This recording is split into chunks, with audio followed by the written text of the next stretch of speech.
Hello guys, welcome back to to study. और आज की क्लास में हम लोग करने वाले मैथ क्लास 12। ठीक है, पार्ट जो है 12 मैथ का हमने कंटिन्यू करना है। और गाइज हाँ, आप लोग बोल रहे थे दो बातें थी आपकी कि पहले तो इंग्लिश में भी क्वेश्चन लाओ, तो चलो हिंदी और इंग्लिश दोनों में क्वेश्चन है आज का। ठीक है, और दूसरा चीज़ था ये बात कि क्वेश्चन का लेवल जो है आपके चैनल पे जो दे रहे हो आप बन जा रहा है, बाकी अदर्स चैनल्स का क्वेश्चन नहीं बन पा रहा है। ठीक है ना, आप लोग बोल रहे थे। कोई बात नहीं, देखो एग्जाम के व्यू से पढ़ो।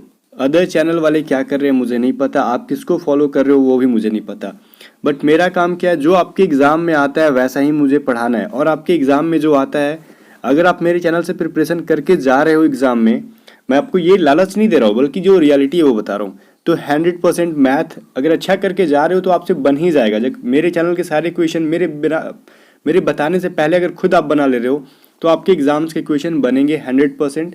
ये आप ट्रस्ट रखो, ठीक है ना। और एक चीज़ थी, इसकी पीडीएफ ले लेना, टेलीग्राम चैनल पे मैं दे दूंगा। और जो बुक की प्रैक्टिस सीट की जो पिक लेकर मैं जो पीडीएफ बनाता हूँ उसकी पीडीएफ मैं नहीं देता। ठीक है, जितनी भी टाइपिंग वाली रहती है उन सभी की पीडीएफ दे देता हूँ। चलो, आज का लेवल जो है थोड़ा हाई लेवल का है, क्योंकि आप लोगों की रोज़ रोज़ कमेंट सुन के मैंने थोड़ा सा क्वेश्चन का लेवल बढ़ा दिया, इसलिए कॉपी पेन लेके बैठना, क्योंकि स्टेप बाय स्टेप मैं मिटाते जाऊँगा, लिखते जाऊँगा, मिटाते जाऊँगा, तो आपको पहले से कॉपी पेन नोट करते जाना होगा। ओके ना। चलो, फर्स्ट क्वेश्चन है, 3 अंकों में पहला दूसरे का 2 गुना है, ठीक है, और तीसरे का 3 गुना है। मान लो 3 अंक कोई है ए बी सी, तो इसमें क्या है ना, ए जो है बी का 2 गुना है और सी का क्या है, 3 गुना है। ठीक है, अब आगे देखो, तो अगर तीनों अंकों की औसत जो है 49.5 है, एवरेज जो है क्या भाई, तीनों का 49.5 है, तो पहले और तीसरे अंक के बीच का अंतर बताओ। तो ए एंड सी क्या बताओ, ए माइनस सी क्या होगा, वैल्यू पूछ रहा है आपका। गाइस सिंपली देखो, क्वेश्चन देखने में जितना सिंपल है, कैलकुलेटिव है, इसका कोई शॉर्ट ट्रिक नहीं है। इसमें से बहुत सारे क्वेश्चन, जो 10 क्वेश्चन मैंने दिए हैं, लगभग उसमें से आपने 4 से 5 क्वेश्चन अगर एक्यूरेट कर लिए, मतलब करेक्ट कर लिए, ठीक है ना, तो यहाँ पे क्या होगा कि आपका सिलेक्शन, मतलब एग्जाम का मैथ जो है फिक्स हो जाएगा कि बन जाएगा आपसे, क्योंकि लेवल हाई है इसका आपके एग्जाम से। ओके ना। तो यहाँ पे गाइज देखो, फर्स्ट क्वेश्चन क्या है, कैलकुलेटिव है, इसका कोई शॉर्ट ट्रिक नहीं है, मैं पहले बता रहा हूँ, क्योंकि ये सारे आपके मैथ का कैलकुलेशन चेक करने वाला ये सारे मैथ है। तो सबसे पहले क्या लेना है हमें, 3 अंक क्या है भाई, ए बी सी, ठीक है ना, यहाँ पे लिखते जाना। और यहाँ पे दे रखा है कंडीशन, क्या दे रखा है भाई, ए जो है किसका, पहला जो है दूसरे का क्या है, 2 गुना है, मतलब ए जो है बी का 2 गुना है। तो जब हम बराबर करेंगे तो जो कम है उसमें 2 से मल्टीप्लाई करेंगे। देखो यहाँ पे बोल रहा है ए जो है बी का 2 गुना है, मतलब बड़ा कौन है, ए। जब हम देखो, आपके पास मान लो आपका नाम राम है और इसका नाम श्याम है, राम के पास 10 रुपए हैं और श्याम के पास 2 रुपए हैं, तो बराबर अगर करना होगा दोनों को बराबर पैसे करने होंगे, तो किस में हम पैसे ऐड करेंगे, श्याम में 8 रुपए करेंगे, जिसके पास कम है वो। ठीक है, वही कंडीशन यहाँ पे है, जिसके पास बी जो है कम है, कितना कम है भाई, ए 2 गुना है, तो हम बी में 2 से मल्टीप्लाई कर दें तो ए के बराबर आ जाएगा। ओके ना। वही काम बोल रहा है कि अब जो है ए बी का 2 गुना है और सी का 3 गुना है, ठीक है ना, मतलब तीसरे तीसरे कौन है, सी हमने माना है, तो ए बराबर 3C, 3 × C, ठीक है ना, यही बोल रहे हैं। अगर हम रेशियो निकालना चाहें तो ए बटा बी, जब बी इस साइड आएगा तो ये क्या हो जाएगा, 2/1, मतलब ए रेशियो बी क्या हो जाएगा, 2:1 हो जाएगा। ओके ना। और ए रेशियो वैसे सी क्या बन जाएगा हमारे पास, 3:1। इतना तक तो क्लियरली समझ में आया होगा कि हमें ए रेशियो बी और ए रेशियो सी मिल गया। ए रेशियो बी मिला 2:1 और ए रेशियो सी मिला 3:1। तो पहले इसको कॉपी पे लिख लो और इसको मैं मिटा रहा हूँ, वीडियो को रोक के लिख लेना। ओके, अब देखो यहाँ पे अभी था क्या चीज, यहाँ पे मैं क्लियर दिखा रहा हूँ आपको, ए रेशियो बी था हमारे पास 2:1, ठीक है, 2:1, एंड ए रेशियो सी हमारे पास मिला था 3:1। ओके ना। अभी देखो, अगर हमको ए बी सी का रेशियो निकालना हो तो क्या करेंगे हम लोग, बताओ। अब ये देखो, इसमें भी ए कॉमन है, इसमें भी ए कॉमन है, ठीक है ना, ये बात है। तो और क्या करना है, तो हमें क्या करना है, जो चीज़ कॉमन है उससे मल्टीप्लाई कर दो। इसमें ए का वैल्यू क्या है, 2 है, तो 2 में इसमें मल्टीप्लाई करो, और इसमें ए का वैल्यू 3 है तो 3 को उसमें मल्टीप्लाई करो। तो ये क्या हो जाएगा, ए का 6 हो जाएगा, बी को 3 से ए मल्टीप्लाई करेंगे तो 3 हो जाएगा, और इसमें सी से मल्टीप्लाई करेंगे ना, क्योंकि ए को अगर हम 2 से मल्टीप्लाई करेंगे तो 6 आएगा, ठीक है ना, 3 × 2 6, तो ए का ऑलरेडी 6 मिल गया, लेकिन अभी हमें सी से करना है, तो सी का वैल्यू 1 है, तो 2 1 क्या हो जाएगा, 2 × 1 2 ही होगा। तो ए रेशियो बी रेशियो 6 क्या होगा, 6, A ratio B ratio C क्या होगा, 6:3:2। अब इसको मैं मिटा रहा हूँ, ठीक है ना। A ratio B ratio C equal to मिल गया हमारे पास C ratio 1 minute A B C का वैल्यू हमारे पास 6:3:2 यही मिला था आपको, मिला था ना। तो मान लो ए जो है 6x है, बी जो है 3x है एंड 2 जो है सॉरी सी जो है 2x है, ठीक है। तो हमें दे रखा था, एक चीज़ देखना है यहाँ पे आप, इस क्वेश्चन में दे रखा था कि तीनों अंकों का औसत जो है 49.5 है, ठीक है। हमें ए बी सी का रेशियो मिल गया। ये लॉन्ग क्वेश्चन है, जरा ध्यान देना, समझ लेना, कैलकुलेशन फास्ट होगा ऐसे क्वेश्चन सॉल्व करने से। ए बी सी का रेशियो हमने निकाला था क्या 6:3:2, ठीक है ना। बट इनका औसत जो है 49 है गाइस। इनका औसत का मतलब क्या हुआ, A plus B plus C equal to क्या होना चाहिए 49.5 इंटू 3, यही होना चाहिए था ना, ठीक है। तो ये होना चाहिए था। और आगे देखो क्या होता है, तो हम आगे सॉल्व करते हैं। तो a प्लस बी प्लस सी क्या करोगे, a क्या था हमारा 6x था, तो a को 6x करो, a का रेशियो 6 था ना, 3x था, 2x था, इक्वल टू 49 पॉइंट क्या था भाई 5 था। तो 49.5 को ना लेके हम 495/10 लिख सकते हैं ना। पॉइंट जब यहाँ पे है तो पॉइंट हटाएंगे तो बटा में 10 आएगा और 3 से मल्टीप्लाई करेंगे क्योंकि ये 3 अंक थे ए बी सी। तो एवरेज का सम निकालने का तो फॉर्मूला यही है, एवरेज का बेसिक चीज़ है ये। अब इसको आप कटाओ तो ये क्या हो जाएगा, इसको अगर हम फाइनली लिख जोड़ दें तो 6 3 9 11 11x, ठीक है। तो 11 को हम कटाएंगे 495 से, तो ये 45 बार में कट जाएगा 45, ठीक है। अब देखो 5 को 5 से कटाओ तो ये 9, 5 दूनी 10, ठीक है। तो x बराबर क्या हो गया 27/2 मतलब 13.5, ठीक है ना। x का वैल्यू आ गया हमारे पास 13.5, ठीक है। इसको मिटा रहा हूँ मैं, x का वैल्यू हमारे पास आया 13.5 और बोल रहा था a माइनस सी बताओ। तो a था हमारा 6x और c था हमारा 2x, तो ये क्या हो जाएगा 4x। तो 4 क्या होता है 4 इंटू 13.5 जब मल्टीप्लाई करोगे तो इसका वैल्यू क्या हो जाएगा 54, करके देख लो। तो फाइनली हमारा a माइनस सी क्या आ गया हमारे पास देखो 54। तो ऑप्शन नंबर किस में है, ये ए में है ना, ऑप्शन नंबर ए में है। तो गाइज इतना कैलकुलेटिव देने का मेरा क्या पर्पस था, बस ये पर्पस था कि आपने अभी तक जो भी कुछ सीखा अब जरा उसको बूस्ट करो। इसमें अगर आपको मान लो मैथ नहीं भी बनता है आपसे तो टेंशन मत लेना, जो मैंने बना दिया उसको देख के खुद से बनाओ और 2-3 बार बनाओ इसी मैथ को, ठीक है ना। कॉपी पे लिख लो, पीडीएफ डाउनलोड कर लो। उससे होगा क्या ना, आपको जो है बड़े बड़े कैलकुलेशन कम टाइम में सॉल्व करने का यही होता है, स्पीड फास्ट होता है, ठीक है ना। मतलब स्पीड होता है, आपको कैलकुलेशन सॉल्व करने का स्पीड बूस्ट हो जाएगा आपका। यही तरीका है मैथ सॉल्व करने का। जब आपने अपने लेवल का तैयार कर लिया तो अब नेक्स्ट लेवल की मैथ बनाओ, ठीक है ना। उससे क्या होगा आपके एग्जाम की जो कैलकुलेशन है वो फटाक से बन जाएगी। अभी देखो एक संख्या को जब 361 से विभाजित करते हैं मतलब डिवाइड करते हैं, देखो 361 से अगर हम x को डिवाइड करते हैं, वो संख्या में नहीं पता है तो x है, ठीक है। तो हमें क्या मिलता है शेषफल 59 मिलता है, ठीक है। रिमाइंडर क्या मिलता है हमारे पास 59 मिलता है। यदि इसी संख्या को हम 19 से विभाजित करें, अगर इसको x को हम 19 से डिवाइड करें, अगर ऐसे कर दें तो हमारे पास क्या होगा शेषफल क्या होगा, तो यही बोल रहे हैं। तो पहले 19 से कब डिवाइड करेंगे जब x का वैल्यू पता होगा। तो x का वैल्यू क्या होता है पता है 361 में हम 59 को जोड़ दें तो हमें x का वैल्यू मिल जाएगा। क्यों, ये याद रख लेना शॉर्टकट, इसका शॉर्टकट नहीं है बल्कि फार्मूला है, आपने पढ़ा होगा भाग। देखो ये जो हो गया ना 361x, ठीक है, और यह 19 था, तो जाहिर सी बात है कि यहाँ पे भागफल कुछ होगा तो इसको हम लोग n मान लेते हैं 1। तो ये क्या लिखते हैं 361 इंटू 1 प्लस में 19, ठीक है ना, ठीक है। तो बाकी जो होता है ये x होता है, आपने पढ़ा होगा, ठीक है ना। भाज्य बराबर क्या होता है भाजक इंटू भागफल प्लस में शेष, ठीक है। तो वही चीज़ है जब 361 में आप 19 को ऐड कर देने पे क्या मिलेगा x का वैल्यू मिल जाता है। तो x का वैल्यू क्या हो गया 420 आपको मिल गया जब आपने किया इसको। तो x बराबर 420 और हम लोग 420 को जब 19 से डिवाइड करेंगे तो अब देखो शेष क्या मिलता है 19 दूनी 38। अब मैं हिंदी मीडियम से पढ़ा हूँ तो भाई हिंदी वाला टेबल याद किया हूँ, फिर 2 बार मैं कटाऊँ तो फाइनली 2 हमारे पास शेष मिल गया, ठीक है। रिमाइंडर इसका मिल गया क्या 2, ऑप्शन ए जो है राइट आंसर है, ठीक है। और जो क्वेश्चन नंबर 2 है ना, ऐसा क्वेश्चन आपके एग्जाम में आएगा ही आएगा, ठीक है ना, किसी भी शिफ्ट में आ जाए लेकिन आता है ऐसा क्वेश्चन। ये क्वेश्चन नंबर 3 देखना, जितना देखने में आपको पढ़ो इसको, ऐसा क्वेश्चन मैंने कराया था।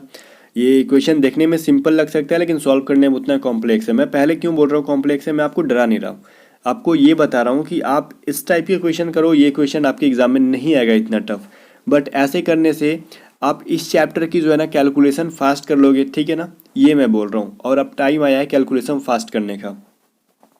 तो अगर इस चैप्टर से मतलब ये जो टोटल 10 क्वेश्चन में से 2-3 भी क्वेश्चन आप बनाते हो तो डिप्रेस मत होना, ठीक है ना। बस समझना कि हम कैलकुलेशन फास्ट करना सीख रहे हैं अभी, ठीक है ना। और 5-6 दिन में अगर हम ऐसा करेंगे तो हम सीख जाएंगे। देखो, एक व्यक्ति 600 किलोमीटर की यात्रा करने में 8 घंटे लगाता है, ठीक है ना। यदि वो 120 किलोमीटर की यात्रा ट्रेन से करे और शेष कार से करे, ठीक है ना, तो बताओ, फिर बोल रहा है कि वो यदि वो 200 किलोमीटर की यात्रा ट्रेन से करे और शेष जो है वो कार से करे तो 20 मिनट अधिक लग जाते हैं।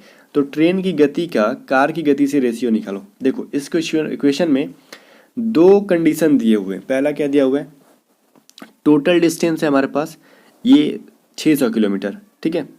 टोटल टाइम लग रहा है हमारे पास 8 घंटे। लेकिन पहला कंडीशन में क्या हुआ ना, अगर हम पहला कंडीशन को फॉलो करते हैं तो 120 किलोमीटर तक हम जाते हैं, 600 किलोमीटर को ट्रेन से हम जाते हैं। बाकी का जो बचा, कितना बचा, शेष बोल रहे हैं ना, शेष मतलब क्या हुआ, बाकी का 600 में से 120 घटाओ तो 480 किलोमीटर हम कार से जाते हैं, ठीक है।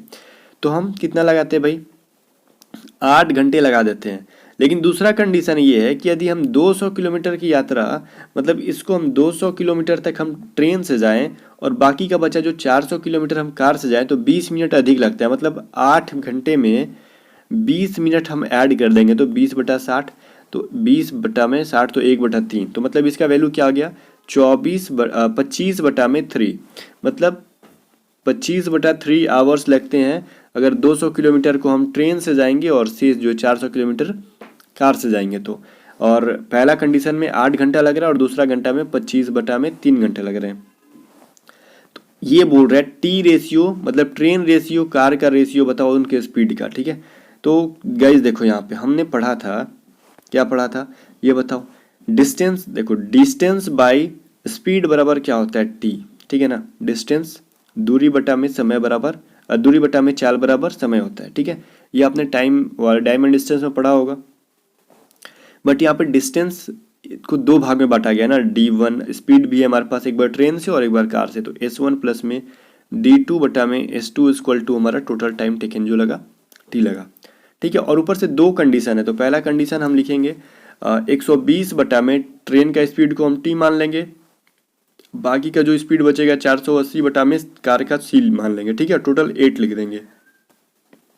फिर सेकेंड कंडीशन में अभी क्वेश्चन को समझो, 200 बटा में टी लिखेंगे प्लस में बाकी का 400 बटा में कार लिखेंगे, ठीक है ना। अभी यहाँ पे देखो, मैं यहाँ पे लिख ही देता हूँ तो आपको समझ में आ जाएगा, ठीक है ना। अभी देखो, पहला कंडीशन था कि 120 किलोमीटर तक, ठीक है, 120 किलोमीटर तक अगर हम ट्रेन से जाएं, ठीक है, तो 120 बटा टी हो जाएगा और उसका शेष 480 बटा में क्या हो जाएगा हमारे पास, कार से जाएं तो 8 घंटे लगते हैं। क्लियर। अभी देखो, फिर बोल रहे हैं सेकंड कंडीशन में हमारे पास है 200 किलोमीटर को अगर हम ट्रेन से जाएं और बाकी मतलब 400, 600 में से क्या हो गया, 200 घटाओ तो 400, बाकी का 400 अगर हम कार से जाएं तो हमें 20 मिनट अधिक लगते हैं, मतलब 25 बटा में 3 आवर्स लगते हैं, ठीक है। दो कंडीशन है। अब इन दोनों कंडीशन को हम सॉल्व कर दें, ठीक है, तो हमें मिल जाएगा आंसर इसका। अब इसको देखो, हम 8 से डिवाइड करते हैं इनको, तो क्या होगा, कितने बार में कटेगा ये बताओ, 15 बार में कट जाएगा।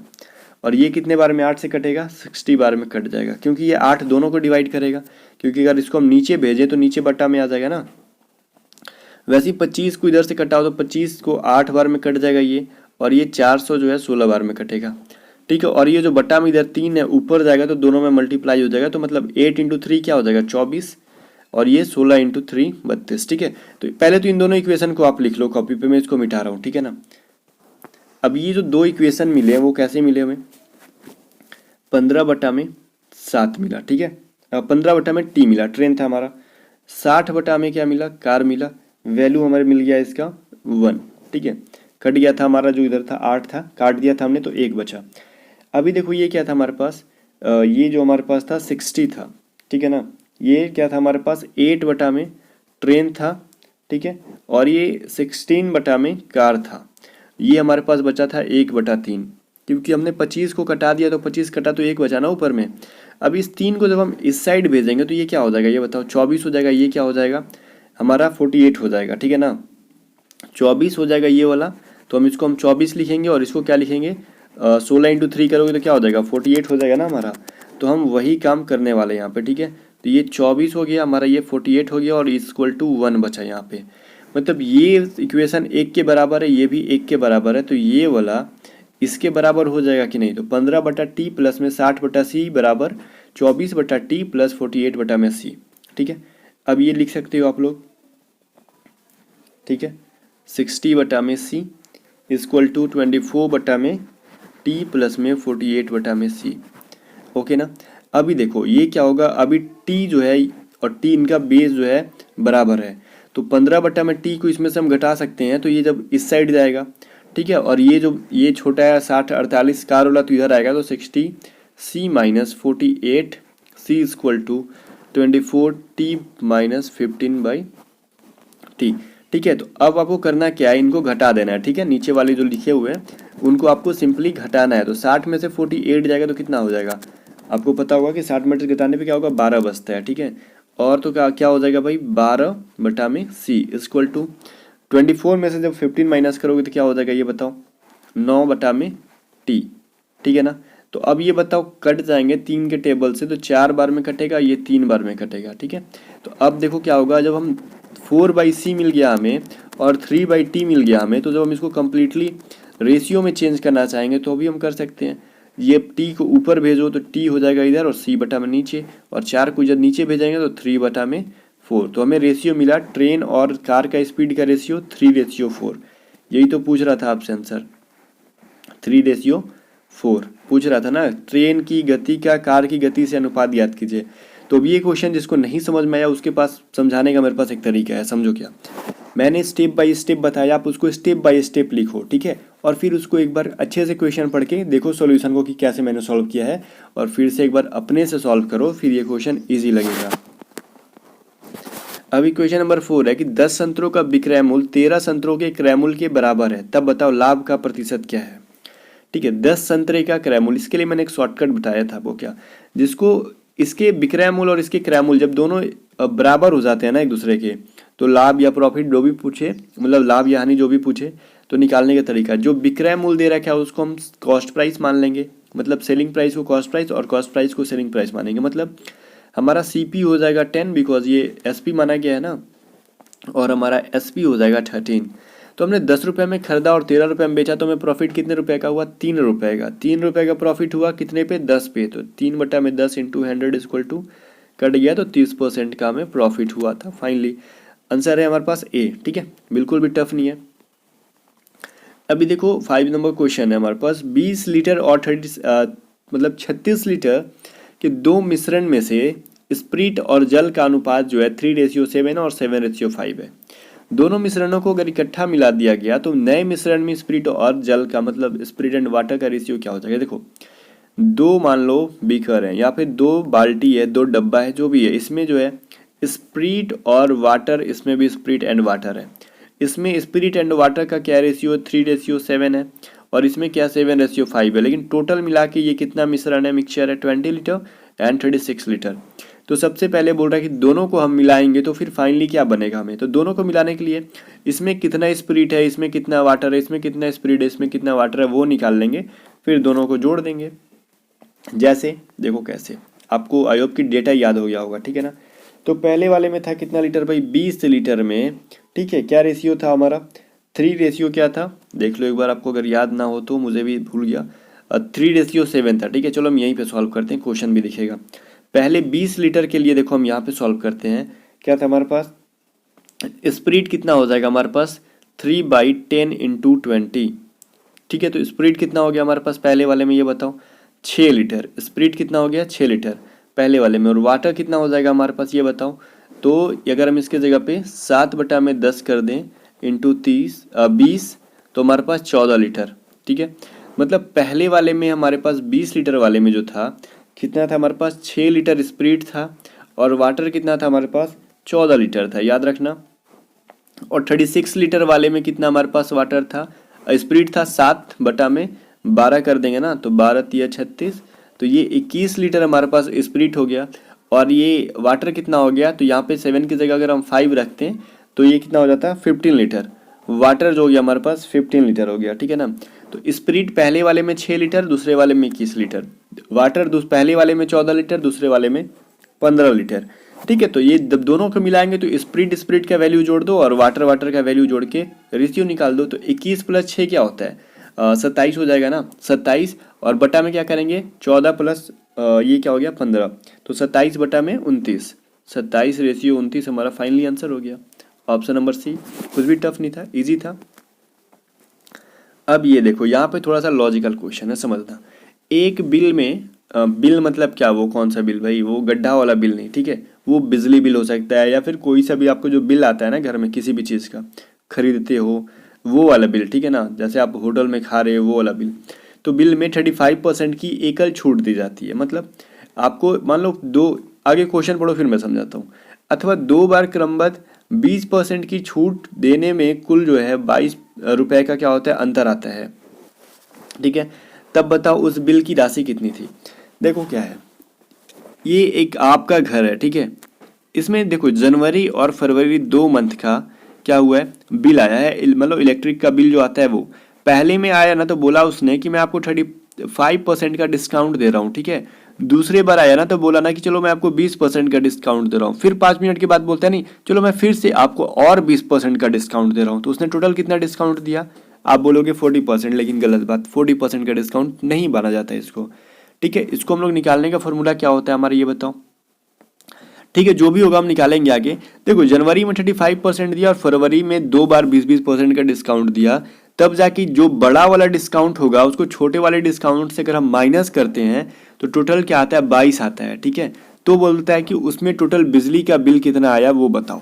तो सबसे पहले फरवरी में हमें 2 बार बिल आया था ना, जो 20% का क्या डिस्काउंट मिला था। तो 2 डिस्काउंट को निकालने का फॉर्मूला होता है R1 प्लस में R2 minus R1 into R2 by 100। कम से कम मैंने 100 बार ये फॉर्मूला बताया होगा, ठीक है ना। तो देखो R1 क्या हो जाएगा, पहला भी 20 है दूसरा भी 20 है, अलग अलग तो है नहीं, माइनस 20 इंटू 20 बटा में 100। तो 0 0 कट गया, तो 20 20 40 माइनस 4 इक्वल टू 36। मतलब फरवरी में आपको 36% का डिस्काउंट मिला, जनवरी में आपको 35% का और फरवरी में आपको 36 रुपये का डिस्काउंट मिला, ठीक है।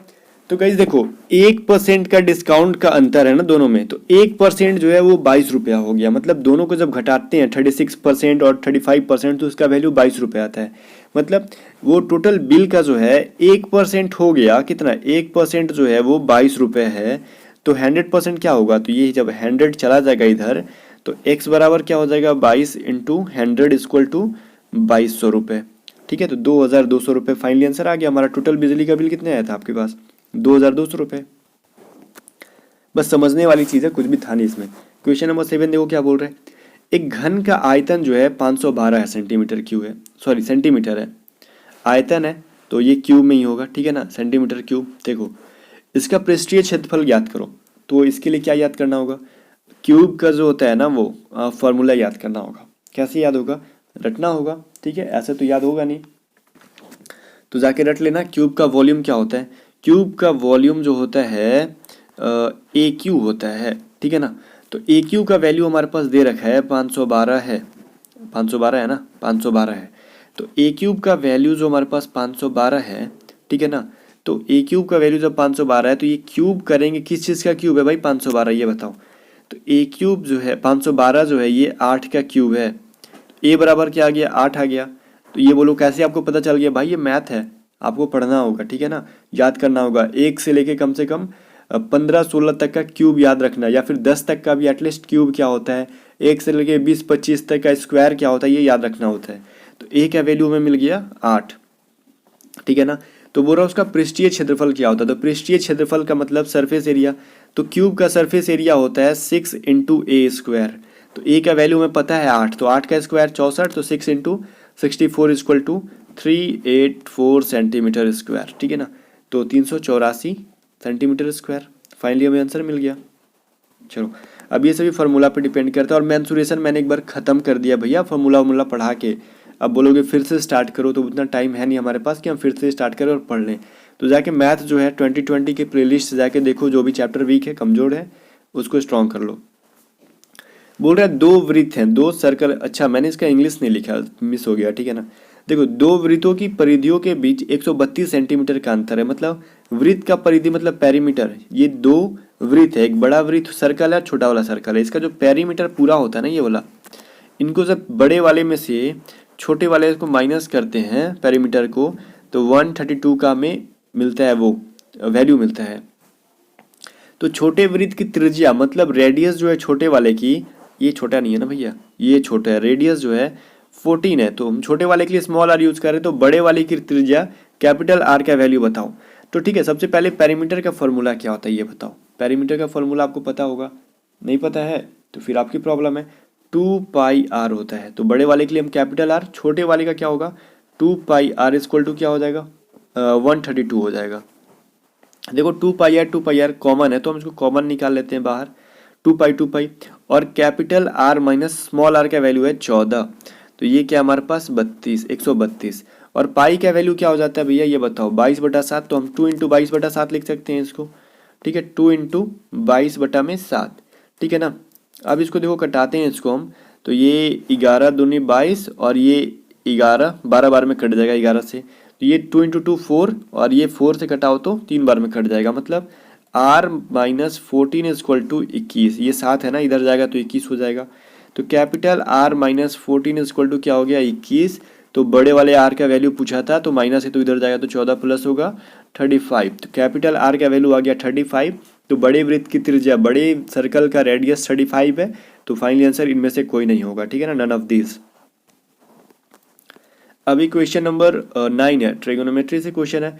cos theta plus sec 2 theta बराबर है 2, तो cos का पावर 6 थीटा प्लस सेक का पावर 6 थीटा इक्वल टू, बोलो क्या होगा, इसका वैल्यू क्या होगा।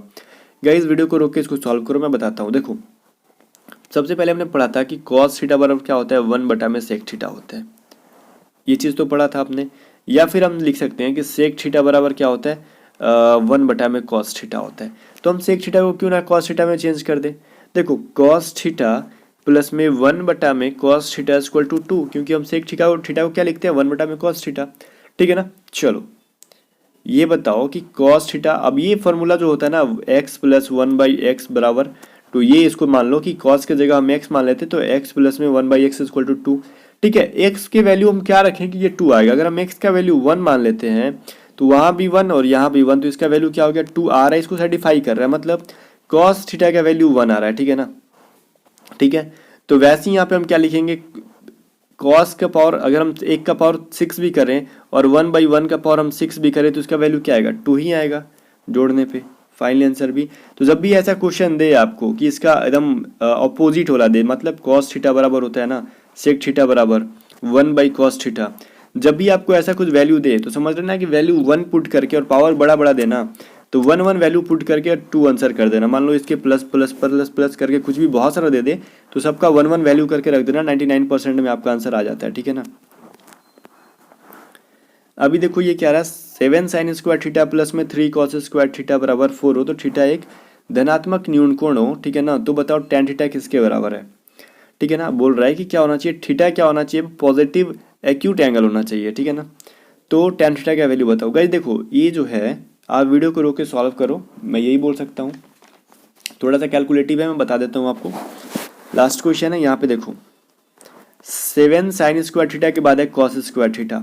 अब हमें कोई रास्ता मिल नहीं रहा है, लेकिन हम जानते हैं कि cos स्क्वायर थीटा को हम sin स्क्वायर थीटा में चेंज कर सकते हैं। क्यों, हमने पढ़ा होता है कि sin स्क्वायर थीटा, मैं बेसिक बता रहा हूँ, प्लस में cos स्क्वायर थीटा बराबर 1 होता है, तो sin स्क्वायर थीटा बराबर क्या हो जाएगा cos स्क्वायर को उधर भेज देंगे तो 1 माइनस cos स्क्वायर थीटा हो जाएगा।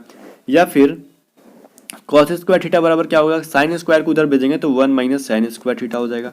तो फाइनली cos स्क्वायर थीटा बराबर क्या मिला 3 into 1 minus sine square theta मिला। अब ये 3 कॉमन है तो इसमें दोनों में मल्टीप्लाई होगा ना, तो 3 इंटू 3, ठीक है। तो हम यहाँ पे क्या लिखेंगे 7 साइन स्क्वायर थीटा प्लस में 3 प्लस माइनस करेंगे ना माइनस 3 साइन स्क्वायर थीटा बराबर 4 था हमारा, ठीक है ना, 4 था। तो ये 7 साइन स्क्वायर थीटा और माइनस 3 साइन स्क्वायर थीटा को माइनस कर सकते हैं बिकॉज सेम चीज़ है। तो क्या मिलेगा हमारे पास 4 साइन स्क्वायर थीटा बराबर 4 माइनस 3, ये प्लस 3 जो उस साइड जाएगा तो क्या हो जाएगा माइनस होगा। तो साइन स्क्वायर थीटा पर क्या हो गया, साइन स्क्वायर थीटा बराबर जो यहाँ पे 4 था वो इस साइड आएगा तो 1/4 हो गया, ठीक है ना। तो क्या हो गया हमारे पास 1/4 हो गया। तो ये स्क्वायर है, तो स्क्वायर जब हम यहाँ से इस साइड भेजेंगे तो रूट में आ जाएगा, तो साइन थीटा बराबर क्या हो जाएगा 1/2 हो जाएगा। ये रूट हो जाएगा ना ऐसे अगर हम स्क्वायर को भेजेंगे। तो साइन थीटा बराबर क्या हो गया 1/2 हो गया। और वीडियो को लास्ट तक देखना इंपॉर्टेंट बात है। तो साइन थीटा बराबर 1/2 हो गया। और टेन थीटा का वैल्यू पूछ रहा है, तो साइन 30 डिग्रीज बराबर होता है 1/2, ठीक है ना। थीटा का वैल्यू क्या आ गया हमारे पास 30 डिग्री। तो टेन थीटा का 30 डिग्री का बराबर पूछ रहा है, क्या होगा टेन 30 के बराबर, तो 1/√3 होता है। ये वैल्यू हमें याद करना होता है। टेन 60 का पूछे तो √3 होता है, टेन 45 तो याद ही होगा 1 होता है, ठीक है। तो 1/√3 ऑप्शन नंबर सी में। अब मैं लास्ट में क्या बताने वाला था गाइस, देखो आज की क्लासेस बहुत सारे स्टूडेंट्स को डिफिकल्ट लगी होगी, बट यहाँ पे डीमोटिवेट नहीं होना है, बिकॉज मैंने पहले ही बोला था कि आज की क्लासेस को लाइटली लेना, बस सीखने के पर्पज से आना, प्रैक्टिस करने के पर्पज से नहीं, ठीक है ना। प्रैक्टिस कब होता है, सीखने के बाद। तो अभी ये चीज़ जो कर रहे हो सीखो, और इसके बाद मैं और भी जो दूंगा हिंदी मीडियम में सिर्फ दूंगा, कभी इंग्लिश हिंदी दोनों में दूंगा, तो उन सभी में प्रैक्टिस करो। ये बस डिफिकल्ट लेवल था ताकि आपको आँख खुलवाने के लिए। गाइस देखो, और सभी चैनल वाले से मुझे कोई मतलब नहीं है। डिफिकल्ट लेवल का मैं दे दूंगा तो आप डिप्रेस हो जाओगे और आपके एग्जाम में आता भी नहीं है, ठीक है ना। बस समझ लो, समझदारी है आपके अंदर। मिलते हैं नेक्स्ट वीडियो के साथ।